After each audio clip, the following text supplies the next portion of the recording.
অনেকদিন ধরে শোনা যাচ্ছে যে বাংলাদেশ আকাশ প্রতিরক্ষা ব্যবস্থা ক্রয় করার জন্য তুরস্কের short to medium to long range আকাশ প্রতিরক্ষা ব্যবস্থাগুলো ইভালুয়েট করছে। তবে এই ব্যাপারে চূড়ান্ত কোনো সংবাদ এখনো পর্যন্ত জানা যায়নি। বন্ধুরা, সর্বশেষ সংবাদ যেটি জানা গিয়েছিল তা হচ্ছে বাংলাদেশ মধ্যম পাল্লার আকাশ প্রতিরক্ষা ব্যবস্থা হিসেবে চীনের LY-8T আকাশ প্রতিরক্ষা ব্যবস্থা ক্রয় করেছে এবং তা এই বছরের শেষ দিকে হয়তো ডেলিভারি পেতে পারে। বন্ধুরা, এটি শুনে আসছি অনেকদিন আগ থেকে, কিন্তু এর বাস্তবতা বা এর সত্যতা কতটুকুন সেটি যাচাই করা সম্ভব হয়েছে কিনা আমি সকলের কাছে প্রশ্ন রাখছি। কারণ প্রকৃত বাস্তবতা হলো এখনো পর্যন্ত সরকারের তরফ থেকে চীনের নিকট থেকে যে এয়ার ডিফেন্স সিস্টেম ক্রয় করা হয়েছে এই ব্যাপারে স্পষ্ট কিছু বলা হয়নি। বন্ধুরা, তারপরও সরকার বিভিন্ন সময় বলেছে যে, বা বাংলাদেশ সেনাবাহিনী বিভিন্ন সময় বলেছে যে তারা এখন মধ্যম পাল্লার বিমান প্রতিরক্ষা ব্যবস্থা ক্রয়ের দিকে ঝুঁকছে বা ক্রয় করেছে। সেই সূত্রে আমরা ধরে নিলাম যে মধ্যম পাল্লার এয়ার ডিফেন্স সিস্টেম হিসেবে চীনের কোনো সিস্টেম বাংলাদেশ সেনাবাহিনীতে বা বাংলাদেশ বিমান বাহিনীতে যুক্ত হতে পারে। আর তার জন্য বাংলাদেশ বিমান বাহিনী অথবা বাংলাদেশ সেনাবাহিনী এর পরে যেটি ঘোষণা দেয় তা হচ্ছে স্কাই ড্রাগন 22। বন্ধুরা, চীনের নির্মিত HQ-22 হতে যাচ্ছিল বাংলাদেশ সেনাবাহিনী অথবা বাংলাদেশ বিমান বাহিনীর medium to long range air defence সিস্টেমের প্রথম ধাপ। কিন্তু এ ব্যাপারটিও পরবর্তীতে স্থগিত হয়ে যায়। তবে গোপনও কি ঘটছে সেই ব্যাপারটি এখন জানা যাচ্ছে না। বাংলাদেশ সেনাবাহিনী চীনের নিকট থেকে অতি সম্প্রতি বা সাম্প্রতিক সময়ে গোপন অনেক ডেলিভারি নিয়েছে, এই ব্যাপারটি তারা ডিসক্লোজ করছে না। তবে যেটি মনে হচ্ছে বাংলাদেশ এ ব্যাপারে যথেষ্ট মনোযোগী, তবে সেটি পূর্ব ঘোষণা ছাড়া। হয়তো 2021-22 অর্থ বছরের মধ্যেই আমরা এ ব্যাপারে সুনির্দিষ্ট কোনো পদক্ষেপ দেখতে পাবো। বন্ধুরা, আজকের ভিডিওতে আপনাদের সামনে শেয়ার করার চেষ্টা করব বাংলাদেশ ক্রমান্বয়ে যে সকল সমরাস্ত্র তার বাহিনীতে যোগ করে চলছে নীরবে নিভৃতে, সে ব্যাপারে একটি শর্ট ডকুমেন্টারির মতো। আশা করি শেষ পর্যন্ত আমাদের সাথে থাকবেন এবং এখানে আপনি জানতে পারবেন বাংলাদেশ যে সকল সমরাস্ত্র এই কয়েক বছরের মধ্যে যুক্ত করেছে বা ভবিষ্যতে কয়েক বছরের মতো যুক্ত করবে, এই নিয়ে মোটামুটি একটি সাম্যক ধারণা। ট্যাঙ্ক বহরের দিক থেকে বাংলাদেশ সেনাবাহিনী মোটামুটি শক্তিশালী। বন্ধুরা, কমপক্ষে 600-র মতো বিভিন্ন ধরনের ট্যাঙ্ক রয়েছে বাংলাদেশ সেনাবাহিনীর কাছে। সেগুলো দ্বিতীয় এবং তৃতীয় প্রজন্মের। বাংলাদেশ সেনাবাহিনী এই মুহূর্তে চেষ্টা করছে তার আর্টিলারি ফায়ার সক্ষমতা বৃদ্ধি করার জন্য চতুর্থ প্রজন্মের ট্যাঙ্ক সংগ্রহ করার জন্য। আর এই লক্ষ্যে সে বিভিন্ন মিত্র দেশের সাথে যোগাযোগ করে যাচ্ছে। চীনের নিকট থেকে অত্যন্ত আধুনিক প্রযুক্তির বাংলাদেশের আবহাওয়া উপযোগী এবং পাহাড়ি এলাকায় যুদ্ধ করতে সক্ষম VT-5 লাইট ওয়েট ট্যাঙ্ক ইতিমধ্যে ডেলিভারি পেয়েছে। বাংলাদেশ এই ধরনের 3 রেজিমেন্ট ট্যাঙ্ক অপারেট করবে। অর্থাৎ বাংলাদেশ যদি এই VT-5 লাইট ওয়েট ট্যাঙ্কের মতো উচ্চ প্রযুক্তি সম্পন্ন কমপক্ষে 150টি ট্যাঙ্ক অপারেট করে, তাহলে তার পদাতিক বাহিনীর ফায়ার পাওয়ারের সক্ষমতা অনেক অংশে বেড়ে যাবে, এ বিষয়ে কোনো সন্দেহ নেই। পর্যায়ক্রমে 2 থেকে 3 বছরের মধ্যে বাংলাদেশের চীনের নরিনকো গ্রুপ এই ডেলিভারি সম্পন্ন করবে। আপনারা জানেন ট্যাঙ্ককে বলা হয় যুদ্ধক্ষেত্রের রাজা। তবে সাম্প্রতিক সময়ে ট্যাঙ্কের গুরুত্ব যুদ্ধক্ষেত্রে ক্রমান্বয়ে কমে আসছে। আর এই ব্যাপারটি নজরে রেখে বাংলাদেশ ভূকৌশলগত অবস্থান বিবেচনায় নিয়ে বাংলাদেশের জন্য উপযোগী ট্যাঙ্ক সংগ্রহে মনোযোগী হয়েছে। যুদ্ধ সক্ষমতাকে ঢেলে সাজানোর জন্য প্রত্যেকটি দেশ নিজের মতো করে পরিকল্পনা করে থাকে পার্শ্ববর্তী শত্রু দেশকে বিবেচনায় নিয়ে। আর সেই লক্ষ্যে বাংলাদেশ তার সামরিক পরিকল্পনাটি বর্তমানে সাজিয়ে যাচ্ছে। একটা কথা বারবার আপনাদের মধ্যে বলার চেষ্টা করি, তা হচ্ছে আবেগ দিয়ে এবং অনুভূতি দিয়ে যুদ্ধ হয় না। যুদ্ধের জন্য অত্যন্ত কৌশলগত কার্যকরী পরিকল্পনা প্রয়োজন। বন্ধুরা, অন্য দেশকে মোকাবেলা করার জন্য হ্যাঁ আবেগের প্রয়োজন রয়েছে বা দেশপ্রেমের প্রয়োজন রয়েছে, কিন্তু এখানে যদি এমন আবেগ আপনি প্রয়োগ করেন যে মায়ানমারের ভালো বা উন্নত মানের সমরাস্ত্রগুলো আপনি হাত দিয়ে মোকাবেলা করবেন, তাহলেই সেখানে বিপত্তি ঘটবে। এখন যদি মায়ানমার বিমান হামলা পরিচালনা করে, সেটিকে ডিফেন্ড করার মতো সক্ষমতা বাংলাদেশের নেই। সুতরাং বাংলাদেশের এই ঘাটতি এখনই পূরণ করা উচিত। বন্ধুরা, এয়ার ডিফেন্স সিস্টেম বলেন বা আকাশে বাধাদানকারী বিমান বলেন বা ভূমিতে হামলাকারী বিমান বলেন বা এয়ার টু সার্ভিস হামলার জন্য বিমান বলেন, এই ব্যাপারে প্রত্যেকটা স্তরে ঘাটতি রয়েছে বাংলাদেশের। সুতরাং এখানে বাংলাদেশের নজর দেওয়া উচিত বলে আমি মনে করি। বন্ধুরা, ভিডিও শেষ দিকে বাংলাদেশের বিমান বাহিনীর যে আপডেটগুলো রয়েছে আমি সেগুলো একটু শেয়ার করার চেষ্টা করব। বাংলাদেশ ডাসাল্ট রাফালে কিনবে না ইউরোফাইটার টাইফুন কিনবে, এটি নিয়ে কথা বলতে বলতে আর বলার কিছু নেই। বাংলাদেশ বিমান বাহিনী বা বাংলাদেশ সরকারের যুদ্ধবিমান নিয়ে সাম্প্রতিক পরিকল্পনাগুলো ভিডিওর শেষ দিকে যুক্তি সহকারে আপনাদের সামনে একটু তুলে ধরার চেষ্টা করব। তাতে বুঝতে পারবেন ভবিষ্যতে কোন বিমানটি আসার সম্ভাবনা রয়েছে।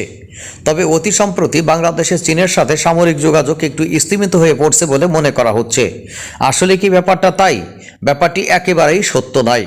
অনেকে এই ব্যাপারটি নিয়ে আমার কাছে জানতে চেয়েছেন, আমার যে সকল ভিউয়ার্সরা রয়েছেন। বন্ধুরা, সামরিক কেনাকাটার জন্য ঢাকঢোল পিটানোর কোনো প্রয়োজন নেই। চীনের সাথে পূর্বে থেকেই বাংলাদেশের একটি সামরিক সম্পর্ক বিদ্যমান এবং সেই সম্পর্কটি একেবারে ঠুনকো নয়।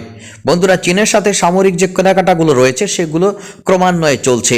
তবে হ্যাঁ, রোহিঙ্গা সমস্যা উদ্ভব হওয়ার পর চীন যখন একচেটিয়াভাবে মায়ানমারকে সমর্থন দেওয়ার চেষ্টা করলো বা সমর্থন দেওয়া শুরু করলো, তখন বাংলাদেশ তার কৌশলগত বিষয়গুলো বিবেচনায় নিয়ে কিছু কিছু কেনাকাটা চীন থেকে স্থগিত করে দেয়। কারণ বাংলাদেশ তখন বুঝতে পারে মায়ানমারের সাথে বর্তমানে বাংলাদেশের যে সম্পর্ক বিরাজ করে, যদি এই সম্পর্ক কখনো যদি যুদ্ধে মোড় নেয়, তাহলে মায়ানমারকে বিনা বাক্যে সমর্থন করবে চীন। আমাদের পার্শ্ববর্তী প্রতিবেশী দাদারা যারা বাংলাদেশের অকৃত্রিম বন্ধু বলে নিজেদেরকে মনে করে বা মাঝে মাঝে ঘোষণা করে, কিন্তু তাদের কার্যকলাপের সাথে বন্ধুত্বের নিদর্শনের কোনো চিহ্ন পাওয়া যায় না, সেই দাদারাও বিনা বাক্যে মায়ানমারকে সমর্থন করবে। শুধুমাত্র সমর্থন নয়, সামরিক বা লজিস্টিক সাপোর্ট প্রদানের মাধ্যমে যুদ্ধকালীন সময়ে তারা মায়ানমারকে শক্তিশালী করে তুলতে চাইবে এবং ঠিক সেই সময়ে বাংলাদেশের কাছে তাদের সমরাস্ত্রগুলো বিক্রি করার জন্য হয়তো সুযোগ নিতে পারে।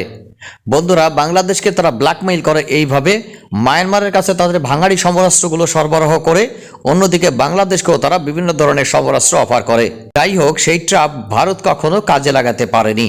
অর্থাৎ মায়ানমার ভারতের মিলিটারি সম্পর্ক নিয়ে বাংলাদেশ কখনোই মাথা ঘামায়নি বা তার কোনো মূল্য দেয়নি।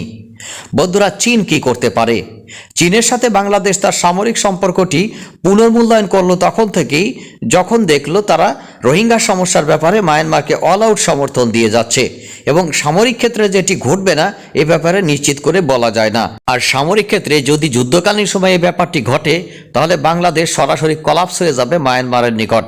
তখন বাংলাদেশের কিছু করার থাকবে না, হয়তো সীমান্তবর্তী কিছু অঞ্চল এবং সেন্ট মার্টিন সহ আরও বেশি কিছু হারানোর ভয় থাকবে। তখন বাংলাদেশ এই ঝুঁকিটি আর নেয়নি। ঠিক 2017 সালে রোহিঙ্গা সমস্যা উদ্ভব হওয়ার পরে বাংলাদেশ যখন বিষয়টি অনুধাবন করতে পারে, তখন থেকেই বিভিন্ন ধরনের কৌশলগত সমরাস্ত্রের অর্ডার বাতিল করতে থাকে বাংলাদেশ।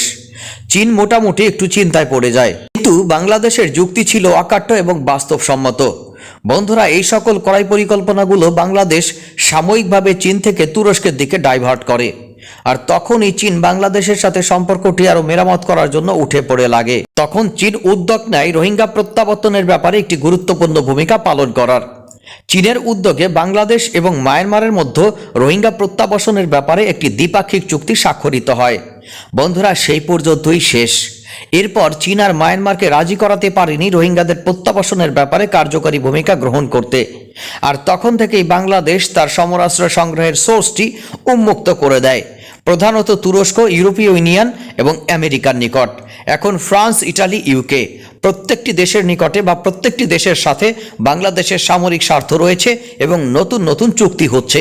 এর মাধ্যমে বাংলাদেশ যুদ্ধবিমান থেকে শুরু করে অনন্য কৌশলগত ক্ষেপণাস্ত্র প্রতিরক্ষা ব্যবস্থা থেকে শুরু করে ক্ষেপণাস্ত্র, স্টেট অব দি আর্ট আকাশ প্রতিরক্ষা ব্যবস্থা, বিভিন্ন দেশের সাথে প্রযুক্তি হস্তান্তর বিষয়ক চুক্তি, বিশেষ করে সামরিক প্রযুক্তি হস্তান্তর বিষয়ক চুক্তি। সামরিক প্রযুক্তি হস্তান্তর ছাড়াও বাংলাদেশে তারা বিভিন্ন ধরনের ফ্যাসিলিটিস নির্মাণ করবে। হাইটেক বা উচ্চ প্রযুক্তির মিলিটারি হার্ডওয়্যারের প্রযুক্তি হস্তান্তরের মাধ্যমে বাংলাদেশকে সামরিক শিল্পে স্বনির্ভর করে তুলবে, এমনই ঘোষণা শোনা যাচ্ছে বাংলাদেশের ঘনিষ্ঠ মিত্রদের নিকটে, এবং এ বিষয়ে বিভিন্ন ধরনের চুক্তি স্বাক্ষর অব্যাহত রয়েছে। অতি সম্প্রতি বা কয়েক বছরে বাংলাদেশ যে ধরনের সামরিক চুক্তিগুলো করেছে বা যে পরিমাণ সামরিক ডেলিভারি পেয়েছে তা বিগত কয়েক বছরের রেকর্ডকে ছাড়িয়ে গেছে। ক্রমান্বয়ে এটি সামনের দিকে যাবে। ক্রমান্বয়ে বাংলাদেশ সেনাবাহিনীর ফায়ার পাওয়ার, বাংলাদেশ বিমান বাহিনী এবং বাংলাদেশ নৌবাহিনীর সক্ষমতা বৃদ্ধি পেতে থাকবে। বন্ধুরা, এক্ষেত্রে তুরস্কের ভূমিকা অনস্বীকার্য। তুরস্ক আজারবাইজান আর্মেনিয়া যুদ্ধের ক্ষেত্রে বড় ধরনের ভাইটাল রোল প্লে করেছে, আর সেক্ষেত্রে মুসলিম বিশ্বের আস্থা তুরস্কের প্রতি বেড়ে গেছে। তুরস্কের নিজস্ব কারখানায় উৎপাদিত সমরাস্ত্র এবং প্রযুক্তি বিশ্বের নজর কেড়েছে। তাই সমরাস্ত্র বিক্রির ক্ষেত্রে তুরস্ক টপ 10-এর মধ্যে উপরের দিকে উঠে আসছে। এক্ষেত্রে বাংলাদেশে তার সমরাস্ত্র বিক্রির পরিমাণ রেশনালি বেড়েছে। বন্ধুরা, আশা করা যাচ্ছে বাংলাদেশের সাথে তুরস্কের সামরিক সম্পর্ক আরও বৃদ্ধি পাবে। বন্ধুরা, বাংলাদেশের এই মুভমেন্টটি চীন কিন্তু স্পষ্টভাবে বুঝতে পেরে চীন কয়েকটি বিষয় সামনে নিয়ে হয়তো অগ্রসর হওয়ার চেষ্টা করবে। তার মধ্যে অন্যতম হলো বাংলাদেশের F7BG, যেটি চীন থেকে ক্রয় করা হয়েছে পর্যায়ক্রমে মোট 48টি। বাংলাদেশ ভবিষ্যতে এই টোটাল ফ্লিটটি চেঞ্জ করে ফেলতে চায় বা প্রতিস্থাপন করতে চায়। চীনের বর্তমান লক্ষ্য হলো তাদের জেট ডি যুদ্ধ বিমানগুলো বাংলাদেশের F7BG যুদ্ধ বিমানগুলোকে প্রতিস্থাপন করবে। বন্ধুরা, যাই হোক, হয়তো বাংলাদেশকে কোনো একদিন চীন স্টিল ফাইটারের অফার দিয়ে বসতে পারে যদি তারা এগুলো রিজেক্ট করে, কারণ এখন মরিয়া হয়ে উঠছে বিভিন্ন দেশগুলো সমরাস্ত্রের মাঠ দখল করার জন্য। তবে বাংলাদেশ ভবিষ্যতে স্টিল ফাইটার সংগ্রহ করবে কিনা সে ব্যাপারে আমার যথেষ্ট সন্দেহ রয়েছে। তবে মহামান্য রাষ্ট্রপতির ঘোষণা যদি আমরা আমলে নেই তাহলে এ ব্যাপারে আশাবাদী হওয়া যায়।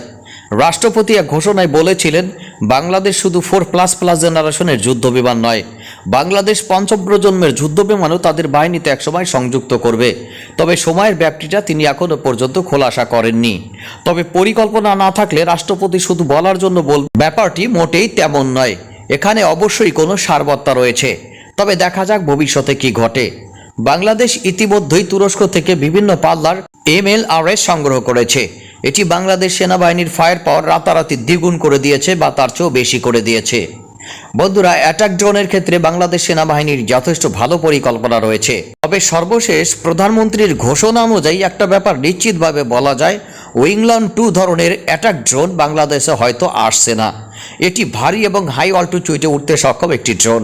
তবে প্রাথমিকভাবে বাংলাদেশের লক্ষ্য হচ্ছে মধ্যম পাল্লার কমব্যাট ড্রোন, যেগুলো ক্ষেপণাস্ত্র ছুটতে পারে এবং একই ধারে রেকগনাইজেশনে সক্ষম। এই ধরনের ড্রোন ক্রয়ের ঘোষণা দিয়েছেন প্রধানমন্ত্রী। বন্ধুরা, সেক্ষেত্রে তুরস্কের বায়রাক্তার TB2 ড্রোনের সাথে সক্ষমতা মিলে যায়। সুতরাং এই ক্ষেত্রে তুরস্কের কপালই হয়তো খুলতে পারে। বন্ধুরা, যুদ্ধবিমানের ক্ষেত্রে অনেকবার বলেছি, তবে প্রকৃত সত্য হলো যুদ্ধবিমানের ক্ষেত্রে ডসাল্ট রাফালে অন্যদের চেয়ে এগিয়ে রয়েছে। কি কি কারণে এগিয়ে রয়েছে এ বিষয়ে আমি আপনাদের সাথে শেয়ার করেছিলাম। বন্ধুরা, কস্ট ইফেক্টিভ এবং আওয়ারলি কস্ট হিসাব করলে বাংলাদেশের জন্য ডসাল্ট রাফালে ইউরোফাইটার টাইফুনের চেয়ে বেশি লাভজনক। এছাড়া ডিপি স্ট্রাইক মিশন পরিচালনা বাংলাদেশের একটি অন্যতম উদ্দেশ্য। ডিপি স্ট্রাইক মিশন পরিচালনার জন্য ইউরোফাইটার টাইফুনের চেয়ে ডসাল্ট রাফালে অত্যন্ত বেশি কার্যকরী।